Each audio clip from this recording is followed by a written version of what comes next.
ចាន់ខ្នាតចាន់អត់មកពីទឹងបូ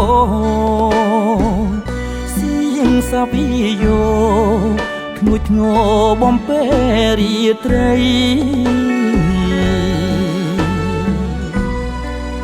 សំសាមផ្ដើមធ្លៀងស្រឹមស្រឹមសូដូចសំរឹបជើងស្រីលោកពុញញាក់បងពីថ្ងៃ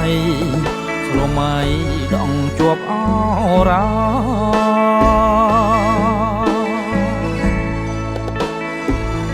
មុខមូលក្រឡង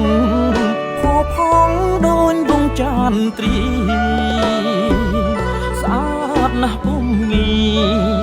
ដូចជានាងអប្សរា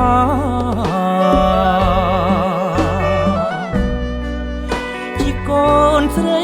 ពៅអ្នកមានអូនរៀនថ្នាក់បាំងរីញាឯបងអ្នកស្រែចំការមិនហ៊ានវិចាសុំស្នេហ៍យប់នឹងចុងខ្នា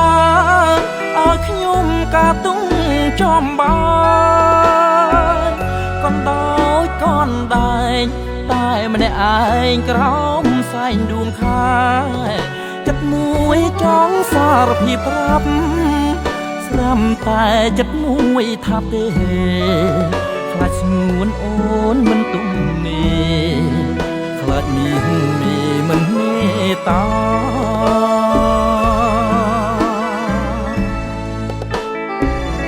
ចាន់អើយកុំចោ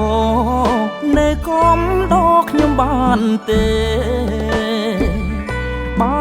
សនាងជ្រេគូតែជួយនាំវិចា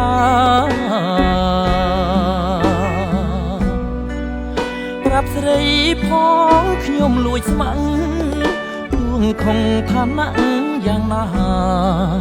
ដឹងហើយថាគ្មានវាងស្មាតែឲ្យជីវ៉ា